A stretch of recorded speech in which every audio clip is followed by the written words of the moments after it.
at the Number Adventist station in the southern part of Angola. Manna has been falling in this drought-stricken area since 1945, and we praise God for providing to His people. We have always had a poor harvest in this area, but God has always provided for His people.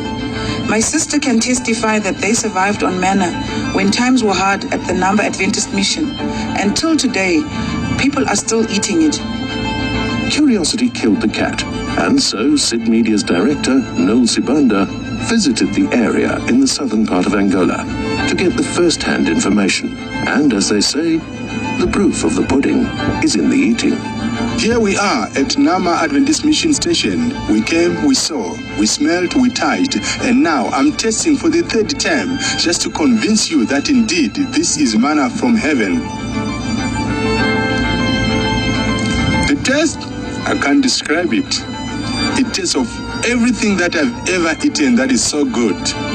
I've also come to taste the manna, and I can't really describe how it tastes like.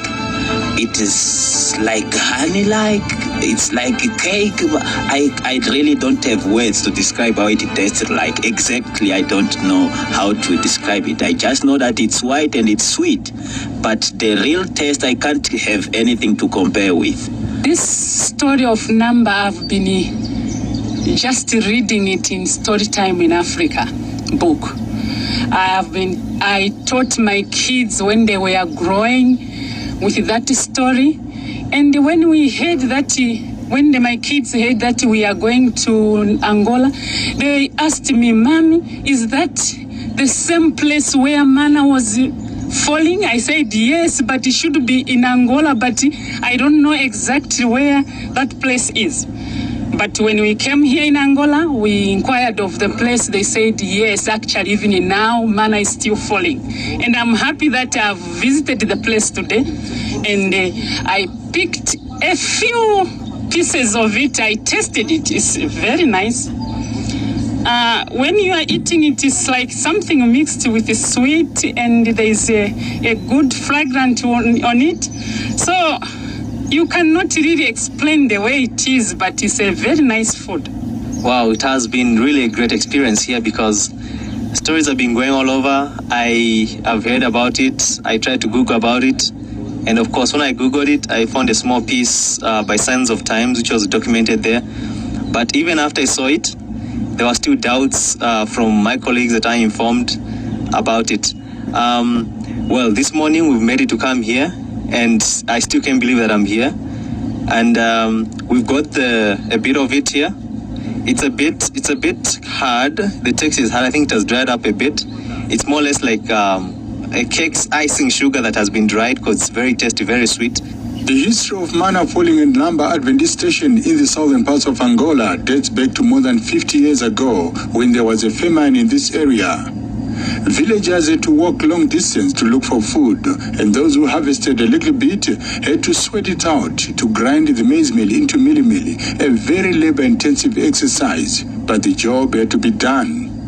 The mission station was destroyed during the civil war in Angola that lasted more than 20 years. When the mission station was destroyed by the rebels, manna stopped falling and only started falling again when the mission station was rebuilt. This is a living miracle, and all this shows us the presence of God.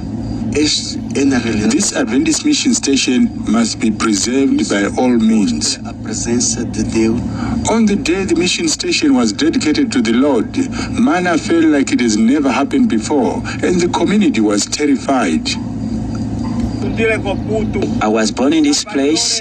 I grew up in the same place, and from my childhood I've been witnessing this miracle of manna falling, but something which really troubled me, and it was a very big miracle. It happened in 2010.